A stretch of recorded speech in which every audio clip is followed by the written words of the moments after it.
Welcome to my first ever reading wrap-up for booktube.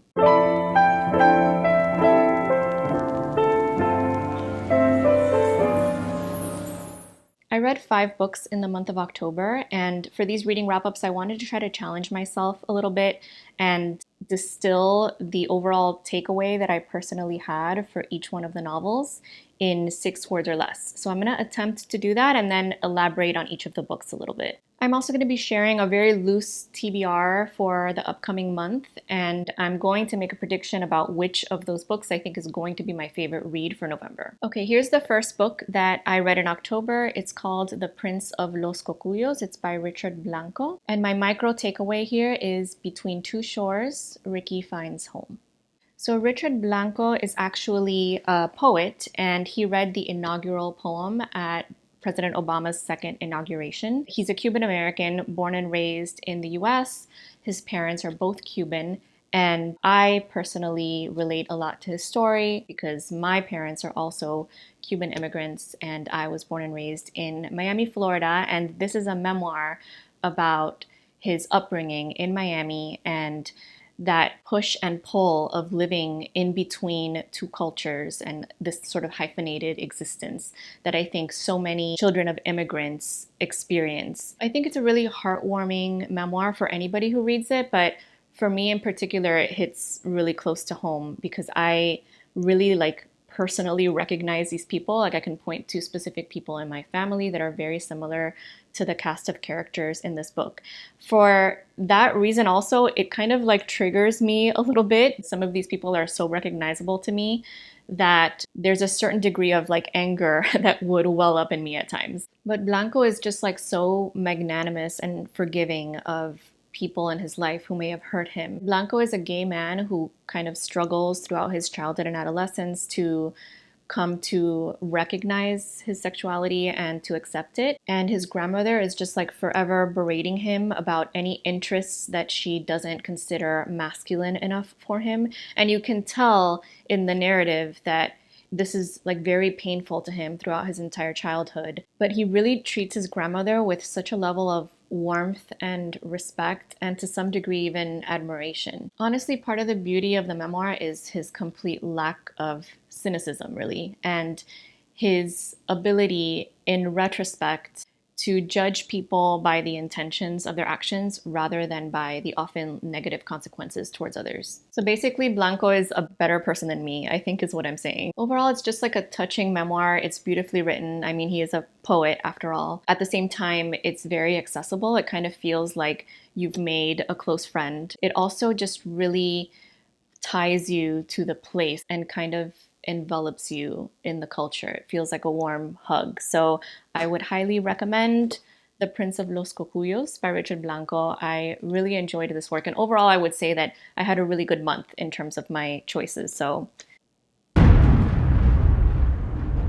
all right, next up we've got Dracula by Bram Stoker. I don't think there's anybody watching who has not heard of Dracula, but a lot of us I think have heard of it and never actually read it.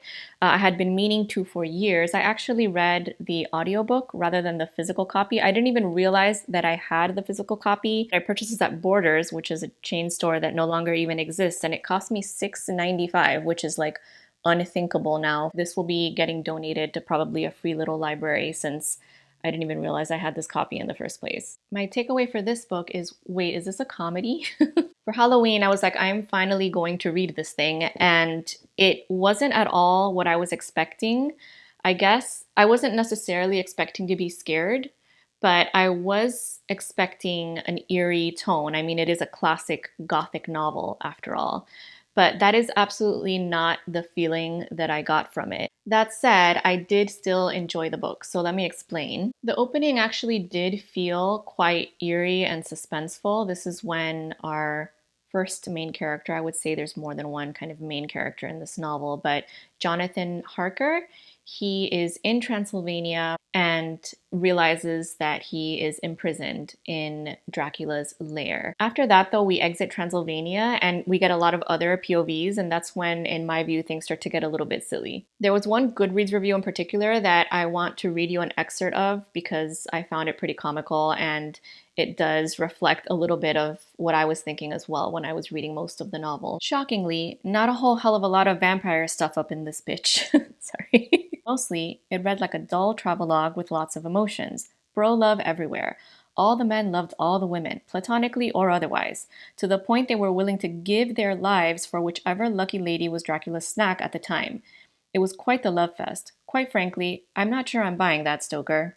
I'll leave a link to that review below, but although I did not find the novel particularly scary, I didn't find it dull either. I actually found it to be kind of like a fun romp. What I found pretty funny, kind of in an endearing way, is how everybody is like such an upstanding citizen to a ridiculous degree. Like everybody is this paragon of, virtue and morality. And as the reviewer was saying, everybody just loves everybody else and is completely self-sacrificial. There's these three guys who propose to one of our female characters, Lucy. She rejects two of them, and they just like take it with so much grace and continue to be friends with her and offer her their literal blood because she gets blood transfusions from them because she's become one of Dracula's victims. There are literally nightly transfusions. Like, this is before people understood about blood types. The entire novel is basically like an epistolary novel, which is a structure that I usually quite like, even when it feels a bit unrealistic, like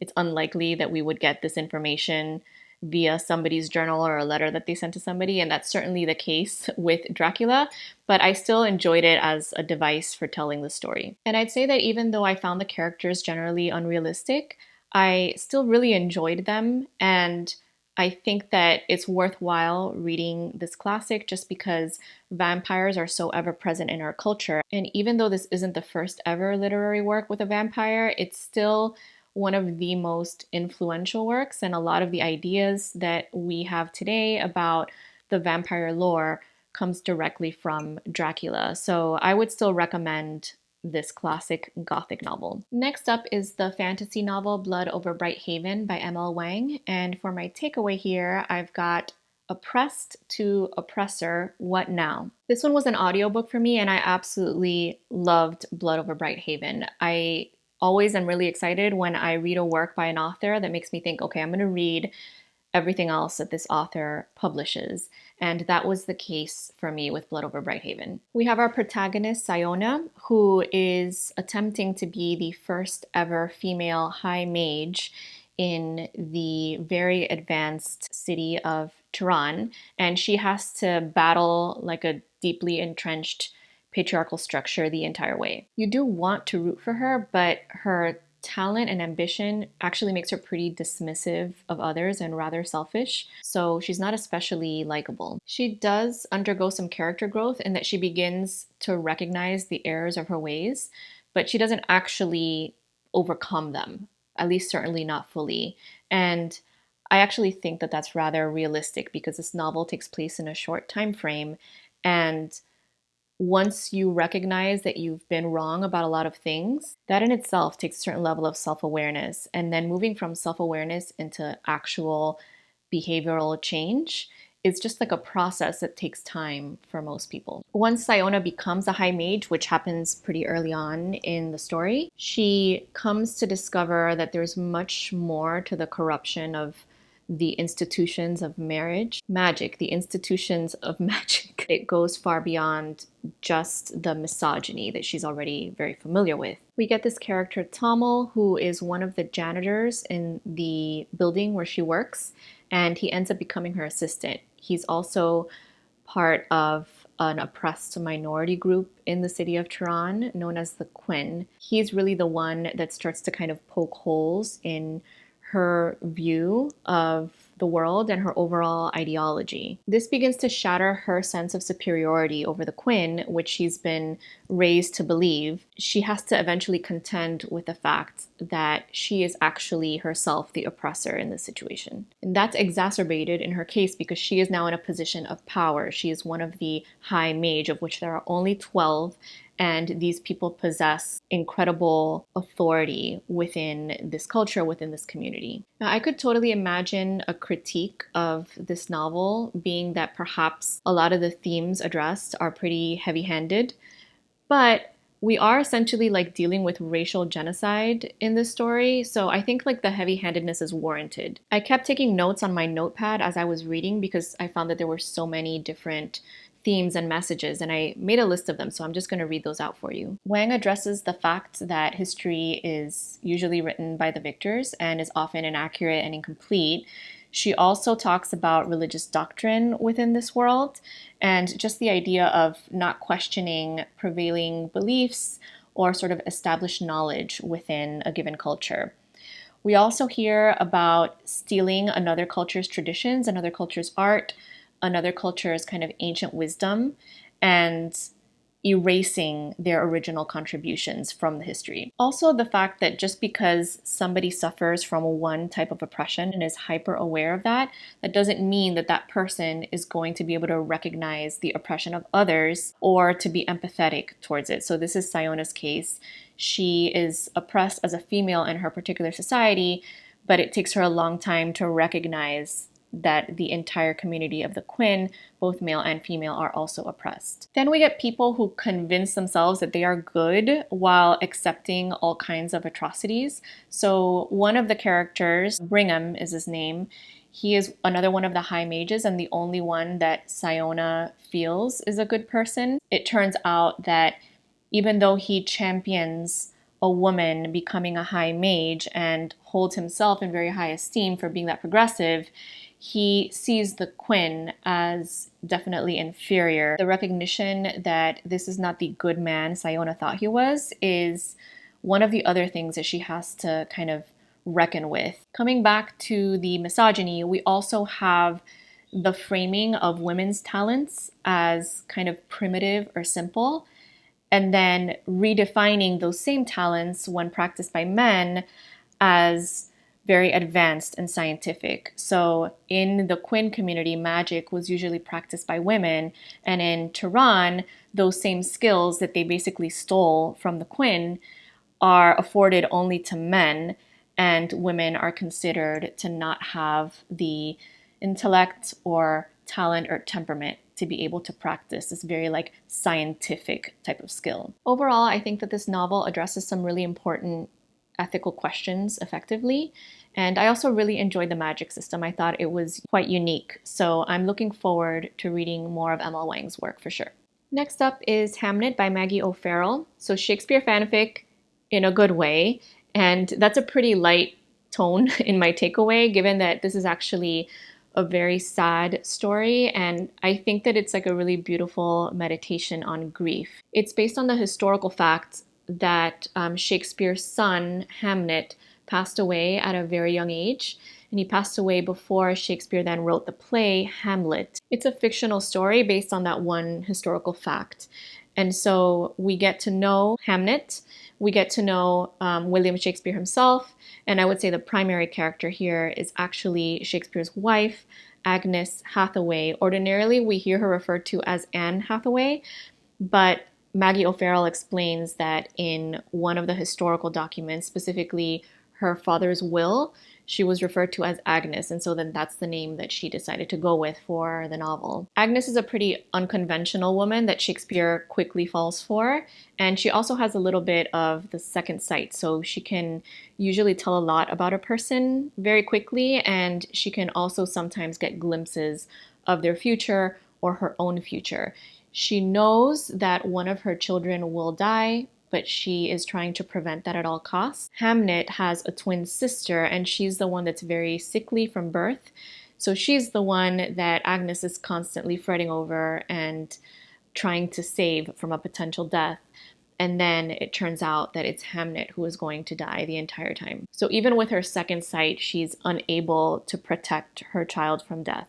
When Hamnet passes away, the mother and father grieve very differently. So Agnes wants her entire family together.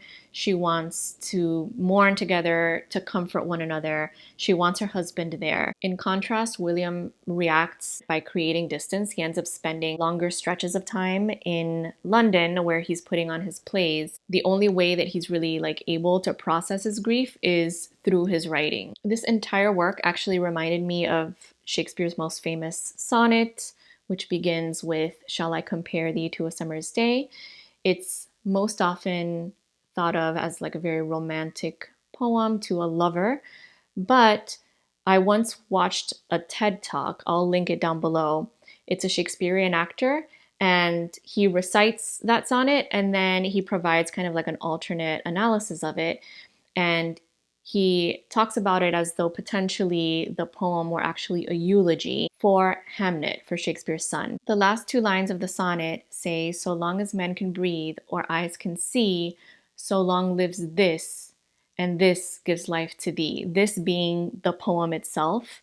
So there's this idea of kind of immortalizing the person that you love, immortalizing somebody in your life via the writing itself. He theorizes that Shakespeare was perhaps actually trying to immortalize his young son and have him live on through that poem. So I find it kind of beautiful to think that Hamnet lives on through this novel as well so many years later. It's been about 400 years. The idea in general that literature can serve to immortalize somebody, I think, is a really beautiful one. And regardless of whether or not that sonnet was meant for Hamnet, it is likely that there's some connection between the play Hamlet and his son Hamnet because the names are so similar. And in fact, Maggie O'Farrell explains that those two names were kind of like interchangeable at the time. Beautiful story, definitely sad, but beautiful. And if you're in the right mood for it, I would definitely recommend. My last novel for October, right on time for Halloween, was The Shining by Stephen King. My micro takeaway is isolation feeds the ghosts within. I'm not going to elaborate on this one too much because last week I posted a really deep dive on this novel. I will link that below as well.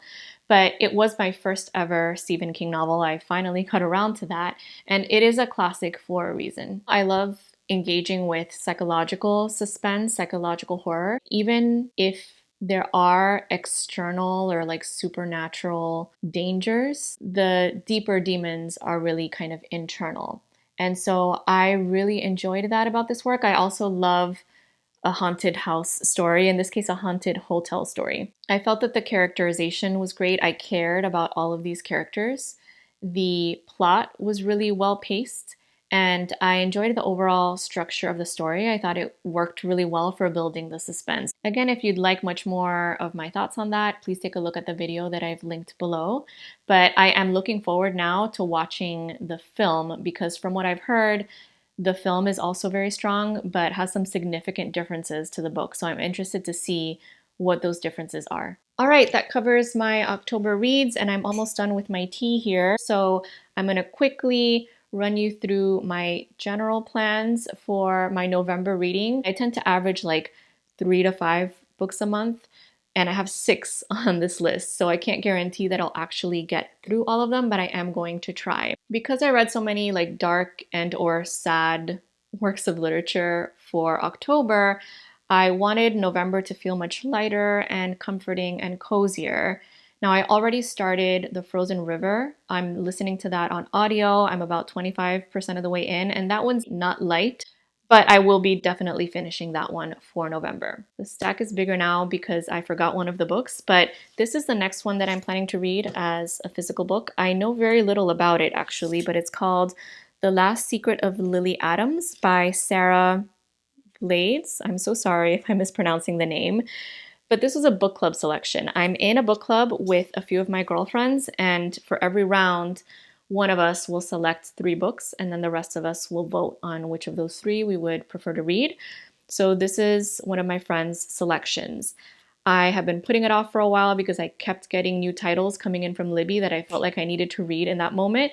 So I really need to get to it before we actually have our book club meeting. So this will be the first one. For the rest, I'm not sure what the order will be, but I know that I would like to read Emily Wilde's Encyclopedia of Fairies. This book has been very popular, I know, and there's just something about it. I actually know very little about what exactly it is. I just love the title, I love the cover, and I'm going by vibes this month. I don't have a copy of this one, but I'd also like to read Bookshops and Bone Dust, which is a sequel to Legends and Lattes. That one I expect to be a super easy, comforting read because that's what Legends and Lattes was. It was basically a book where nothing consequential happens. There's never any real danger. So I expect to read that one pretty quickly if I get my hands on it. Next, I've got a nonfiction title. I don't tend to read a lot of nonfiction, and so I'd like to incorporate a little bit more of that. This is called Every Living Thing by Jason Roberts. The subtitle here is The Great and Deadly Race to Know All Life. Apparently, it's about two men in the 18th century, both of whom were trying to identify and define all living things, basically do biology, and the incredible differences between the two, even though both of them did contribute a lot to the field of biology. So I'll read a little excerpt from the description. One gave the world such concepts as mammal, primate, and Homo sapiens, but also denied that species change and promulgated racist pseudoscience. The other formulated early prototypes of evolution and genetics, warned of global climate change, and argued passionately against prejudice. The reason that I'm not sure if I'm going to get to all of these in November is because I just decided that I'm going to be rereading Frankenstein. This is one of my all-time favorite novels, and I just heard from a friend of mine that Netflix is soon to release, November 7th, I believe, a new film version of Frankenstein directed by Guillermo del Toro. And his style of film, I think, is perfectly suited for a Frankenstein adaptation. So I'm really excited to see that, but I'd like to reread the novel before watching the film. Moving on to my prediction for what will most likely be my favorite read of November, if I get through all of these. I think it's going to be Emily Wilde's Encyclopedia of Fairies, but I honestly have very little context for what's in this novel, so I'm just going on vibes here. We'll find out in my next reading wrap-up. Happy reading, everybody!